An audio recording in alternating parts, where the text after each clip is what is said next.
ظهور موقع إلكتروني يحرض على اللاجئين السوريين في تركيا والدفع بعملة البيتكوين. في جماعة الخير كان في عملية خطف وكان في عملية قتل وكان في عملية سرقة تصير، ومع ذلك الشرطة والأمن في تركيا غير مهتمة ولا تبالي.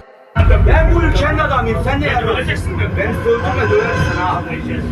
Lan elini kolunu indir. Vallahi döverim seni bak. Ben bunu işte. Genç çocuk. Büyük ülke ne diyorsun? Fıttırıyor. Gördün mü? Kimse sizi...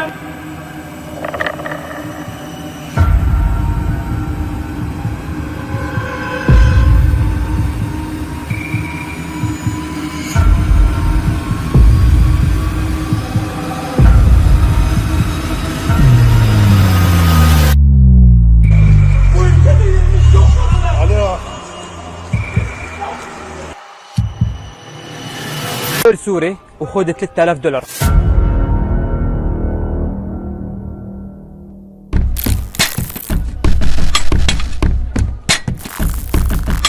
السلام عليكم ورحمة الله وبركاته، أنا أحمد أو مقروش واليوم جينا لكم مقطع جديد.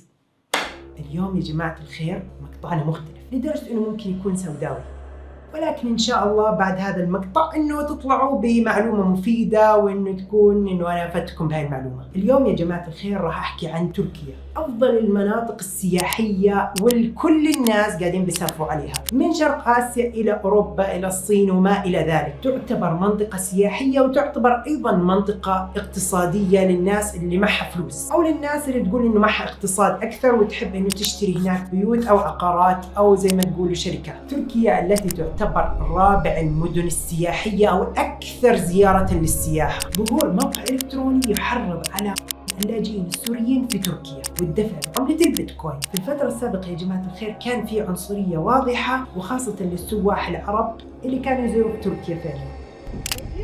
يهجمون علينا. بسرعة صور قاعد اصور شوفك قاعد يصرخ علي.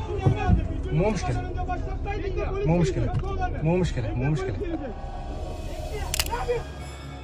في جماعة الخير كان في عملية خطف وكان في عملية قتل وكان في عملية سرقة تصير، ومع ذلك الشرطة والأمن في تركيا غير مهتمة ولا تبالي.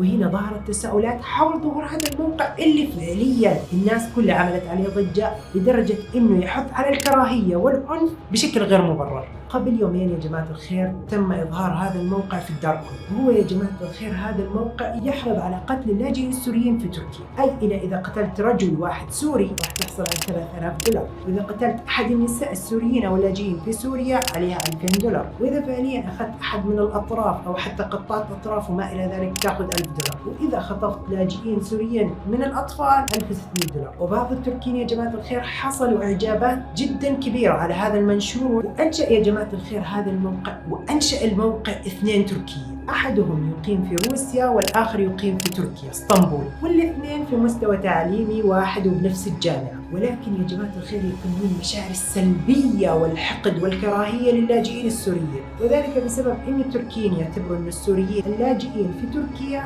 قاعدين ياخذوا وظائف غيرهم وكمان قاعدين يحصدوا أملاك وأموال جدا عالية في تركيا. Biz buraya arabada dahil 220 liraya çalıştırıyoruz. 300 lira vereyim delicden çalışan adam çıkmaz yani. Bizim kendi adamımıza bir kelime söyle bakalım. Ağzın dolu sana lafı söyle çeker gider. Yani dışarıdan gelen işçi olmasın.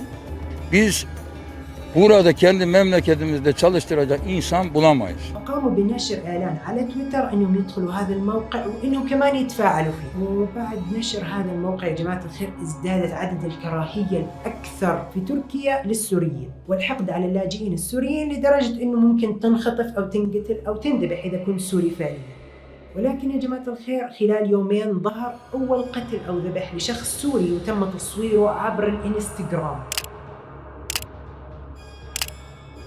عشان كذا يا جماعة الخير هذا الموقع انتشر بشكل كبير لدرجة انه حصد على المخابرات الروسية في تركيا. وبعد قتل هذا الشخص السوري في تركيا اتضح انه هذا الموقع هو كان له يد في هذا الموضوع، لدرجة انه تم ارسال الدفعات بعملات البيتكوين لهذا الشخص اللي قتل هذا السوري. وبعد انتشار هذا الموقع خلال يومين تم القبض على الاثنين الاتراك اللي عاملين الموقع. نشرت منصة إيكاد المتخصصة باستخبارات المصادر المفتوحة تحقيقا كشفت فيه عن الأشخاص الذين يقفون وراء الموقع الإلكتروني الداعي لقتل السوريين في تركيا مقابل مكافآت مالية ضخمة.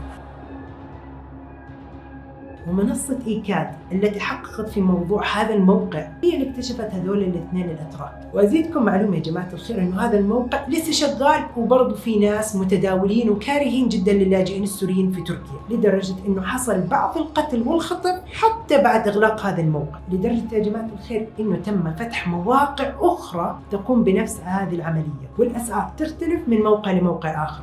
أي أن الحقد والكراهية المتواجد في تركيا صار جدا كبير، وإنه يا جماعة الخير تركيا تعتبر من المناطق السياحية الأكثر زيارة للسواح، من ناحية العلاجية أو من ناحية الترفيه أو من ناحية الاقتصاد. فتركيا حاليا يا جماعة الخير ليست مناسبة تماما لعملية السياحة والاقتصاد وما إلى ذلك، مع أن يا جماعة الخير تعتبر تركيا من أفضل المناخات المتواجدة حاليا، وإنها فعليا في مناطق في تركيا تعتبر جدا جميلة، بل إنها جنة فعليا في هذه المناطق الآسيوية اللي احنا حاليا قاعدين نعيشها، وفي هذا الجو الحار اللي احنا قاعدين نعيشه.